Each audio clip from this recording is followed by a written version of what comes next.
பண்டைய காலத்துல பல நாகரிகங்கள் என்ன நம்புனாங்கன்னா, நம்மளோட பூமி வானம், விலங்குகள், பறவைகள், நீர்நிலைகள், மனிதர்கள்னு எல்லாமே ஒரே நேரத்துல உருவாக்கி படைக்கப்பட்டு இன்னைக்கு வரைக்கும் அதே போலவே இருக்கு அப்படின்னு நம்புனாங்க.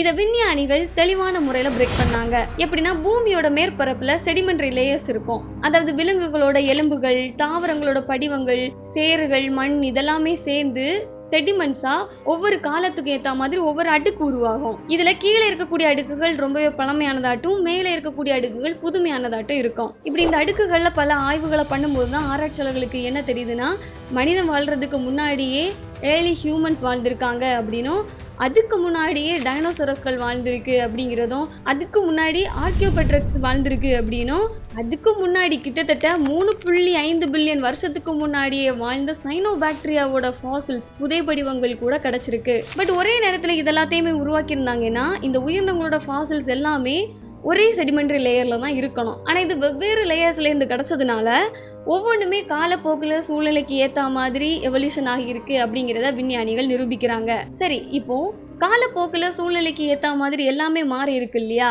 ஆனால் பூமி மட்டும் இப்போ இருக்கிற அளவிலேயே தான் ஆரம்ப காலத்திலே இருந்ததா அப்படிங்கிற கேள்வி விஞ்ஞானிகளுக்கு எழ ஆரம்பிச்சுது. சில விஞ்ஞானிகள் பூமி அதே அளவில் தான் இருக்கு அப்படின்னும், சில விஞ்ஞானிகள் இல்லை பூமி எக்ஸ்பேண்ட் ஆகிட்டு இருக்கு, விரிவடைஞ்சிட்டு இருக்கு அப்படின்னு சொன்னாங்க. அதுக்காகவே ஒரு ஹைப்போதிசிஸை முன் வச்சாங்க. அதுதான் எக்ஸ்பேண்டிங் எர்த் ஹைப்போதிசிஸ். உண்மையிலேயே எர்த் எக்ஸ்பேண்ட் ஆகுமா? இந்த எக்ஸ்பேண்டிங் எர்த் பத்தி விஞ்ஞானிகள் என்னென்ன சொல்றாங்க? இதெல்லாத்தையும் பத்தி தாங்க இன்னைக்கு நாம இந்த வீடியோல பார்க்க போறோம். ஹாய் ஸ்டார், நான் தான் உங்கள் ஷியா அண்ட் இதுதான் உங்கள் சாட் சை சீரீஸ்.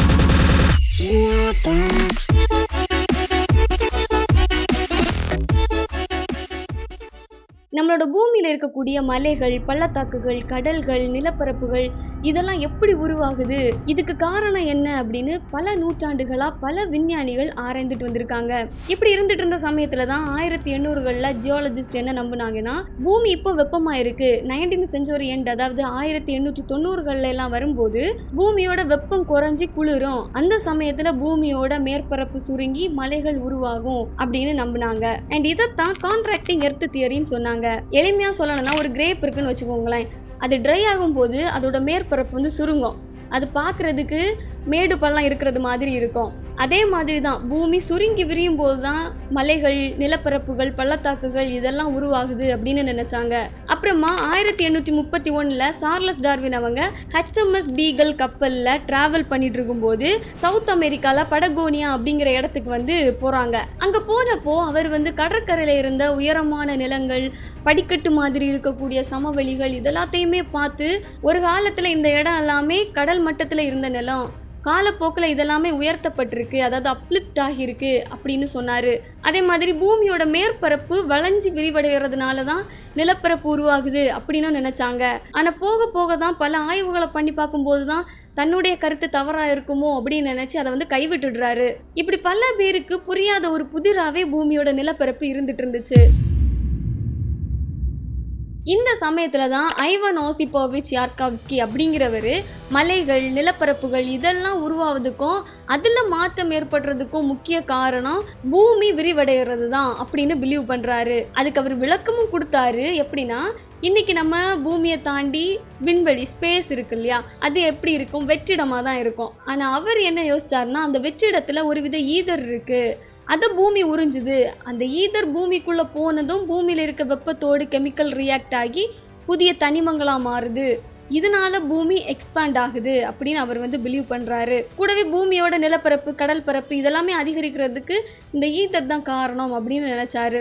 இது பூமிக்கு மட்டும் இல்லைங்க, சந்திரன், பிற கோள்கள், விண்மீன்கள் இதெல்லாமே எக்ஸ்பேண்ட் ஆகுது அப்படின்னு அவருடைய கருத்தை வந்து அவர் தெரிவிச்சாரு. இப்போ ஒரு ட்ரை ஸ்பாஞ்ச் இருக்குன்னு வச்சுக்கோங்களேன். அதில் தண்ணியை ஊற்றும் போது அந்த தண்ணியை அப்சர்வ் பண்ணி அந்த ஸ்பாஞ்ச் வந்து லைட்டாக விரிவடையும் இல்லையா, அதே மாதிரி பூமி வந்து இந்த ஈதரை உறிஞ்சி பெருசாகுது அப்படிங்கிற கருத்தை வந்து அவர் சொன்னார்.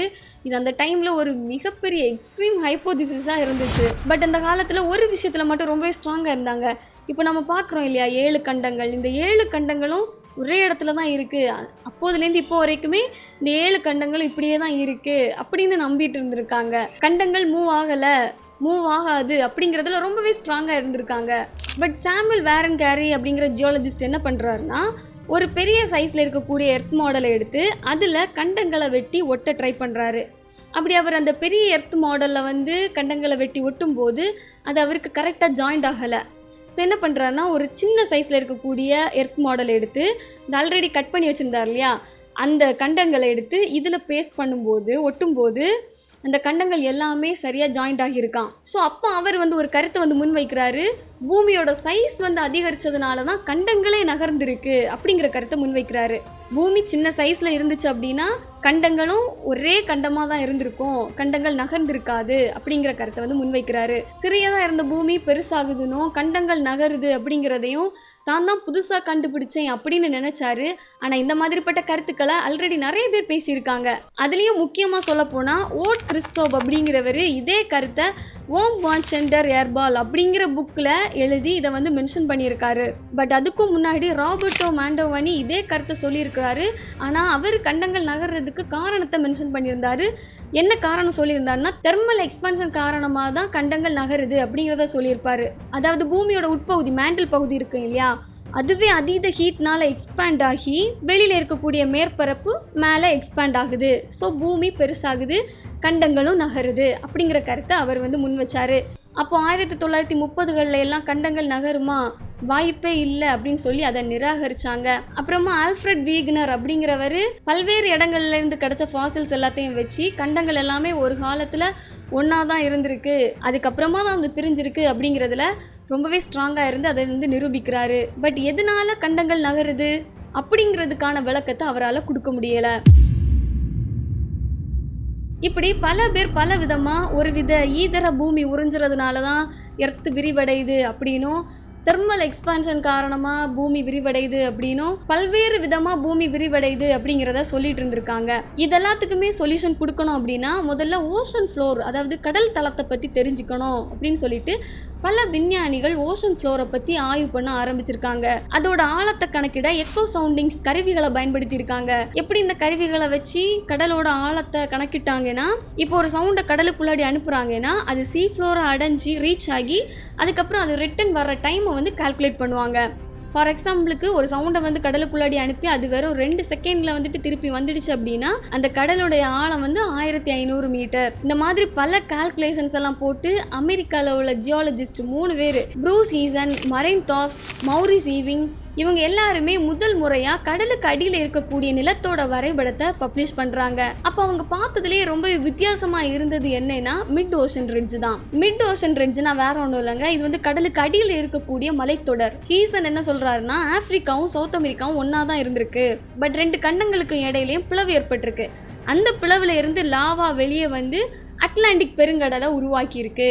அப்போது புதுசாக ஒரு பெருங்கடல் உருவாகுதுன்னா எர்த் எக்ஸ்பேண்ட் ஆகிட்டு தானே இருக்கு அப்படின்னு அவர் நினைச்சாரு. அப்புறம் தான் 1962 ஹென்ரி ஹேஸ் அப்படிங்கிறவர் பல ஆய்வுகளை பண்ணி இதெல்லாத்துக்குமே முற்றுப்புள்ளி வைக்கிற விதமாக ஒரு கருத்தை சொன்னார். பூமி பெருசாகலை, புதிய ஓசன் ஃப்ளோர், அதாவது புதிய கடல் தட்டு உருவாகுதுன்னா பழைய கடல் தட்டு வந்து கண்டங்களுக்கு கீழே மேண்டில் நோக்கி தள்ளப்படுது அப்படிங்கிறத அவர் சொன்னார். இப்போ நம்ம இந்தியாவே எடுத்துக்கிட்டிங்கன்னா நம்ம வந்து கோண்ட்வானா கண்டத்தில் இருந்து பிரிஞ்சு யுரேஷியன் பிளேட்டு கூட மோதும் போது டெத்திஸ் அப்படிங்கிற ஒரு பழமையான ஓசன் ஃப்ளோர் யூரேஷியன் பிளேட்டுக்கு கீழே மேண்டில் நோக்கி தள்ளப்பட்டுச்சு. இதுக்கு எவிடன்ஸ் கூட அந்த டெத்திஸ் கடல்ல வாழ்ந்த கடல்வாழ் உயிரினங்கள், பவளப்பாறைகள், இதெல்லாத்தோட புதைப்படிவங்கள் வந்து இமயமலையில கிடைச்சிருக்கு. ஸோ இப்படி பழைய ஓசன் ஃப்ளோர் கண்டங்களுக்கு அடியில மேண்டில் நோக்கி போறதும் புதிய ஓசன் ஃப்ளோர் உருவாகுது அப்படிங்கிறதும் சுழற்சியா நம்மளோட பூமியில நடந்துட்டு தான் இருக்கு. இதைத்தான் கன்வெக்ஷன் கரண்ட்ஸ்ன்னு சொல்லுவாங்க. அதாவது சூடான லாவா மேல வந்து புதிய நிலத்தை உருவாக்கும், ஆல்ரெடி குளிர்ந்த நிலம் கீழே போகும். இன்னும் எளிமையா சொல்லணும்னா, நீங்க அடுப்புல ஒரு பாத்திரத்தை வச்சு அதுல தண்ணி ஊத்துறீங்கன்னு வச்சுக்கோங்க.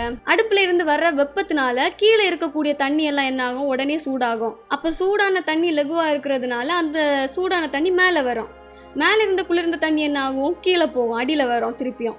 திருப்பியும் சூடாகி இந்த சூடான தண்ணி மேலே போகும், மேலே இருந்த குளிர்ந்த தண்ணி கீழே வரும். ஸோ இந்த மாதிரி ஒரு சுழற்சி நடக்குது பார்த்தீங்களா, இதைத்தான் கன்வெக்ஷனல் கரண்ட்ஸ்னு சொல்லுவாங்க. இந்த சுழற்சி மாதிரி தான் நம்மளோட பூமியிலே நடக்குது அப்படின்னு ஹேரிகஸ் வந்து சொல்றாரு. பட் யார் என்ன சொன்னாலும் வாரன் கேரி மட்டும் பூமி விரிவடையுது அப்படிங்கிறதுல ரொம்பவே ஸ்ட்ராங்கா இருந்தாரு. இதை ஆதரிச்சு பல புத்தகங்கள் அவர் வந்து வெளியிட்டு இருக்காரு. ஆனா இதை யாருமே அக்செப்ட் பண்ணல. அக்செப்ட் பண்ண ரொம்பவே தயங்குனாங்க. ஸோ இதுக்காக வேடிக்கையா ஒரு வார்த்தையும் பயன்படுத்தி இருப்பாரு.